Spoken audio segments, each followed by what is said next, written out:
Hello everyone, कैसे हैं प्यारे बच्चे। बोर्ड परीक्षा 2023 की परीक्षा के लिए कक्षा 12 की फिजिक्स में चैप्टर नंबर 3 के इम्पोर्टेंट प्रश्न आज के इस वीडियो में हम पढ़ने वाले हैं। इससे पहले हमने 2 चैप्टर के जो महत्वपूर्ण प्रश्न हैं उनके वीडियोज आपको उपलब्ध करवा दिए हैं। ये जो इम्पोर्टेंट क्वेश्चन हम पढ़ने वाले हैं इसकी जो PDF है वो हमारे टेलीग्राम ग्रुप के ऊपर हमने पहले से आपको उपलब्ध करवा रखी है, तो वहाँ पर जा कर के भी आप इसे पढ़ सकते हैं। चलिए शुरू करते हैं और देखते हैं कि कितने प्रश्न जो हैं वो आप सभी बच्चों को इस पेपर में से आ रहे हैं। सबसे पहले हमारे लिए यह जानना जरूरी है कि साहब ये जो चैप्टर है वो कितने नंबर का है। तीसरे चैप्टर विद्युत धारा की बात करने वाले हैं।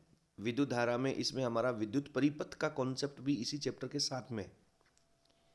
तो इसमें से एक MCQs आएगा, ऑब्जेक्टिव प्रश्न आएगा, एक शॉर्ट आंसर प्रश्न आएगा, एक 1.5 नंबर का न्यूमेरिकल रहेगा और एक 1.5 नंबर का डेरिवेशन रहेगा। कुल मिलाकर के 4 तरह के प्रश्न यहाँ से आएंगे। टोटल नंबरिंग जो है वो इस चैप्टर की 5 नंबर की है। तो इस पूरे वीडियो में हमने 1 नंबर के जो MCQs हैं, शॉर्ट आंसर हैं, न्यूमेरिकल्स हैं और डेरिवेशन हैं, सभी को पिछले 10 सालों के बोर्ड के पेपर को देख करके, उनके पैटर्न को देख करके, इस ब्लूप्रिंट को देख करके हमने डिवाइड करने का, छांटने का प्रयास किया है। देखते हैं। पहला प्रश्न है साहब, गतिशीलता का मात्रक क्या है और विमा क्या है। देखिए, अगर इन प्रश्नों का उत्तर मैं यहीं एक्सप्लेन करता हूं तो ये वीडियो की लेंथ थोड़ी ज़्यादा हो जाएगी और आपको समझने में दिक्कत आएगी। तो आप प्लीज़ इन इम्पोर्टेंट प्रश्नों को अपने अलग नोटबुक में या बुक में लगा लीजिए और वहाँ से आप इनके आंसर फाइंड आउट कीजिए, पता कीजिए। यदि आपको इनके आंसर मिल जाते हैं तो साथ में आप उनको लिखेंगे तो आपको याद भी हो जाएंगे। गतिशीलता यानी मोबिलिटी जो है, उसकी यूनिट और उसके डायमेंशन हमें याद करनी है। अपवन वेग के बाद का टॉपिक है। उसके बाद में है ओम का नियम का सूक्ष्म रूप, माइक्रो फॉर्म जो है वो आपको यहाँ पे निकालनी है। यहाँ पे ध्यान रहे V is equal to I R नहीं है साहब, ये V is equals to I R है, वो ओम के नियम का स्थूल रूप है, बड़ा रूप है। ये J is equals to sigma E वाला फॉर्मेट है, ध्यान रखें। तो केवल इसे लिखना है, डिराइव नहीं करना, व्यंजक नहीं बनाना, इसका डेरिवेशन नहीं करना। J is equals to sigma E आपको याद होना चाहिए। चालक और अर्धचालकों का प्रतिरोध ताप गुणांक की प्रकृति लिखो। प्रकृति का मतलब है कि ये पॉजिटिव होगा या नेगेटिव होगा। तो चालकों के अंदर टेम्परेचर बढ़ने से प्रतिरोध बढ़ता है, इसलिए इनके लिए वैल्यू पॉजिटिव रहेगी। और अर्धचालकों में टेम्परेचर बढ़ने से प्रतिरोध कम हो जाता है, इसलिए इनके जो प्रतिरोध ताप गुणांक हैं उनकी प्रकृति नेगेटिव रहेगी। अगला प्रश्न है 5.3 10⁻⁻⁴ प्लस माइनस 10% ओम। इसका वर्ण कोड लिखना है, कलर कोड लिखना है। ध्यान रहे यहाँ पर 5.3 वैल्यू लिखी गई है। आप इन प्रश्नों के आंसर जो है वो कमेंट सेक्शन में लिख सकते हैं। अगर आपके प्रश्न सही होंगे तो हम उनको हर्ट का ऑप्शन देने वाले हैं आपको, और यदि गलत है तो वो भी आपका उसका सही रूप बता देंगे। 5वां प्रश्न है, किसी चालक तार को खींचकर लंबाई को 3 गुना करने पर प्रतिरोध कितना हो जाएगा। खींच करके लंबाई को 3 गुनी करनी है, तो इस केस में मैं आपको डायरेक्ट बता देता हूँ, R dash is equals to N square into R हो जाता है। N क्या है, खींच करके आप उस तार की लंबाई कितनी गुना कर रहे हैं। 2 गुना कर रहे हैं तो N की जगह 2 रखेंगे, 3 गुना कर रहे हैं तो फिर 3 का स्क्वायर आ जाएगा, तो 3 का स्क्वायर आ जाएगा हमारे पास। और R इसका पहले वाला प्रतिरोध है तो इसकी वैल्यू 9R हो जाएगी। छठा प्रश्न कह रहा है कि x का मान 5 ओम है और y का मान 32 इंटू 10⁻⁻5 ओम मीटर है। ये दो भौतिक राशियां हैं कि चालकों की लंबाई दुगुनी करने पर x और y के मान पे क्या प्रभाव पड़ेगा। तो सब x जो मात्रक से हम पढ़ेंगे तो सर ये प्रतिरोध है, और प्रतिरोध होता है वो लंबाई के समानुपाती होता है। तो लंबाई को 2 गुनी करने पर प्रतिरोध यानी x की वैल्यू तो 2 गुनी हो जाएगी, और y जो है उसका मात्रक ओम मीटर है, तो ये प्रतिरोधकता है, रजिस्टिविटी है। And resistivity does not depend on the length, जो लंबाई पर निर्भर नहीं करती है। तो ये y की जो वैल्यू है वो नो चेंज है, परिवर्तित रह जाएगी। अगला प्रश्न है कि सेल का EMF electromotive force and terminal वोल्टता, इनको परिभाषित कीजिए। 1 नंबर वाले प्रश्न में आप इसको लिख सकते हैं, इसमें पूछा जा सकता है। तो जब सेल खुले परिपथ में होता है, सेल की वजह से परिपथ में धारा प्रवाहित नहीं हो रही होती है, उस समय उसके सिरों के बीच का विभवांतर ईएमएफ कहलाता है। और जब सेल की वजह से किसी परिपथ में धारा प्रवाहित हो रही होती है, यानी जब सेल बंद परिपथ में होता है, उस समय उसके सिरों के बीच का विभवांतर टर्मिनल वोल्टता कहलाती है। अगला प्रश्न है, सेल के आंतरिक प्रतिरोध की निर्भरता को समझाइए। किसी भी सेल का इंटरनल रेजिस्टेंस है वो किन किन राशियों के ऊपर डिपेंड करता है। तो आंतरिक प्रतिरोध के लिए आपने एक फॉर्मूला पढ़ा होगा हमारे नोट्स में, हमारे वीडियोस में, CID/80। तो ये फॉर्मूला है सिंपल सा। 12th क्लास की फिजिक्स के पूरे चैप्टर, हर एक टॉपिक के जो नोट्स हैं, जो वीडियोस हैं, वो आपको हमारे चैनल पे मिल जाएंगे। वहाँ पे जाकर के आप किसी भी चैप्टर को पढ़ सकते हैं। C यानी सांद्रता, कंसंट्रेशन है। I परिपथ में बहने वाली धारा है। D जो 2 इलेक्ट्रोड हैं आपके, पॉजिटिव और नेगेटिव, उनके बीच की डिस्टेंस है। A वो एरिया है जो इन प्लेटों का इलेक्ट्रोलाइट विलेन में डूबा रहता है, ठीक है। और T जो हमने लिखा है वो इसका टेम्परेचर है, इस विलेन का टेम्परेचर है, ठीक है। तो ये 8वां प्रश्न भी हमारा यहाँ पर कंप्लीट हो जाता है। 9वें प्रश्न में चलते हैं। परिपथ में प्रवाहित होने वाली धारा का मान ज्ञात कीजिए। तो एक 9 वोल्ट की बैटरी है और एक 6 वोल्ट की बैटरी है, और दोनों के पॉजिटिव टर्मिनल जो है वो एक दूसरे के सामने जुड़े हुए हैं। तो ऐसी स्थिति में ये दोनों जो बैटरीज हैं वो एक दूसरे का अपोज करेंगे, विरोध करेंगी। तो इस केस में जो ज़्यादा वोल्टेज की बैटरी है वो प्रभावी रहनी है, और कितनी प्रभावी रहनी है, ये 6 वोल्ट उसमें से डिक्रीज हो जाएगा। तो कुल मिलाकर के इस परिपथ में जो वोल्टेज लगा हुआ है, अप्लाइड वोल्टेज जो है, वो आपका 3 वोल्ट हो जाएगा। और 2 ओम का और 4 ओम का सीरीज में बराबर करंट जाएगा ना दोनों में से, तो दोनों श्रेणी क्रम में जुड़े हुए प्रतिरोध हैं, तो दोनों का योग करेंगे तो 6 ओम प्रतिरोध हो जाएगा। तो I = V/R होता है, तो ये 6 ओम है। तो हमारे पास 0.5 एम्पियर का करंट आ जाएगा, आधा एम्पियर का करंट आ जाएगा। 10वां प्रश्न कह रहा है टेम्परेचर T1 और T2 में संबंध लिखिए। ओम के नियम से V और I के बीच में ग्राफ खींचा गया है। पहले टेम्परेचर में ये प्रतिरोध आ रहा है, T1 में ये आ रहा है, और T2 में ये ग्राफ आ रहा है। तो अब हमें T1 और T2 के अंदर रिलेशन बताना है। रिलेशन का मतलब है कि हमें ये बताना है कि दोनों में से किसकी वैल्यू ज़्यादा है, कौन सा टेम्परेचर ज़्यादा है। तो आप एक सिंपल काम करें, यहाँ से एक स्ट्रेट लाइन y के ऊपर लंब खींच दें, परपेंडिकुलर डालें, तो ये सेम वोल्टेज है, दोनों ही सिचुएशन का सेम वोल्टेज है।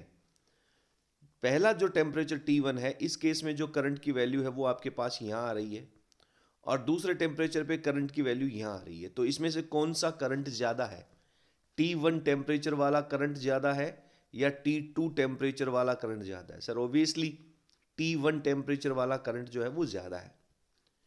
अब करंट ज़्यादा है, I की वैल्यू ज़्यादा है, इट मीन्स प्रतिरोध की वैल्यू क्या होगी, कम होगी। चालक तार में धारा का मान ज़्यादा है, इसका मतलब प्रतिरोध का मान कम होगा, और प्रतिरोध का मान कम है तो चालक पदार्थों में टेम्परेचर और प्रतिरोध में रिलेशन होता है कि टेम्परेचर बढ़ने से प्रतिरोध बढ़ता है, ठीक है। तो यहाँ पे हमारे पास प्रतिरोध की वैल्यू कम है, तो डेफिनेटली टेम्परेचर की वैल्यू भी कम होगी। तो ये जो T1 है उसकी टेम्परेचर की वैल्यू कम है, किसकी तुलना में, T2 की तुलना में। तो ये रिलेशन हमें यहाँ पर लिखना था। 11वां प्रश्न कह रहा है कि किसी चालक की चालकता और प्रतिरोधकता का गुणनफल किस पे निर्भर करता है। सर हम जानते हैं कि जो चालकता होती है that is equals to 1 resistivity, प्रतिरोधकता का व्युत्क्रम होता है।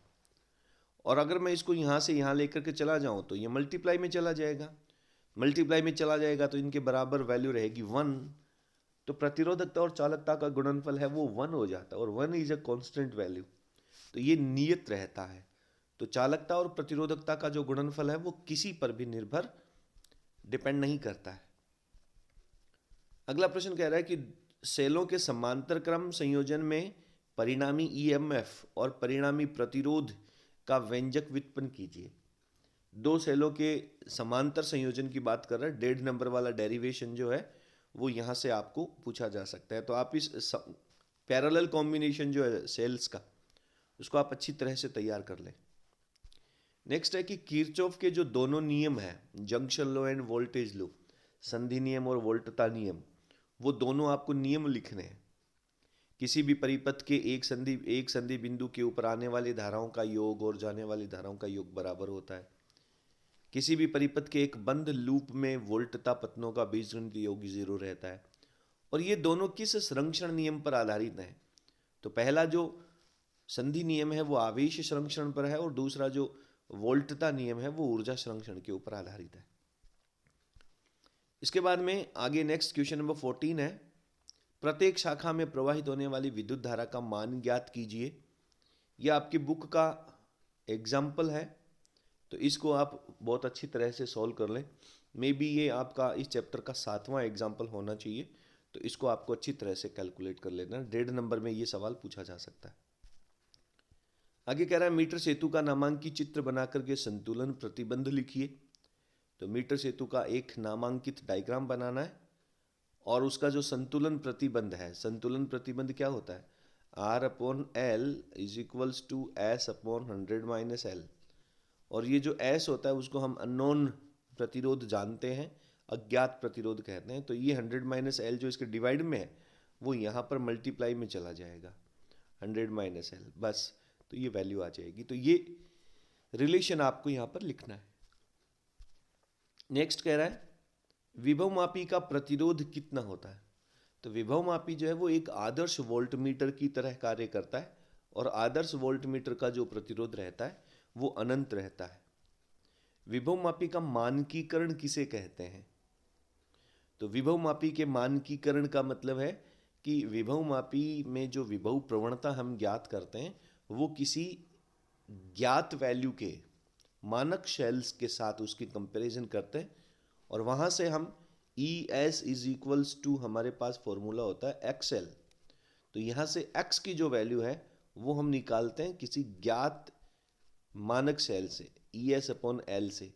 तो यहाँ से X की वैल्यू निकालना, किसी ज्ञात वोल्टेज या EMF के सेल के साथ तुलना करके उसकी विभव प्रवणता कैलकुलेट करना मानकीकरण कहलाता है। और डेनियल सेल का EMF लिखना है, आप लोगों को याद होना चाहिए, 2 पॉइंट समथिंग इसकी वैल्यू होती है, आप देख लेना, चेक कर लेना एक बार, 2.08 के अप्रोक्सीमेट रहता है। विभवमापी से सेल का आंतरिक प्रतिरोध ज्ञात करने का चित्र बना करके व्यंजक व्युत्पन्न कीजिए। डेरिवेशन आपने प्रैक्टिकल की रिकॉर्ड में भी लिखा होगा, विभवमापी के द्वारा किसी भी सेल का इंटरनल रेजिस्टेंस कैसे कैलकुलेट किया जाता है। ये पूरा डेरिवेशन आपको यहाँ पे पढ़ना चाहिए ना। लास्ट 2 प्रश्न हमने और यहाँ पे लिखने का प्रयास किया है कि ये एक मीटर ब्रिज का डायग्राम है, यहाँ पे 55 ओम है, यहाँ पे R वैल्यू है, ये 20 सेंटीमीटर की लंबाई है।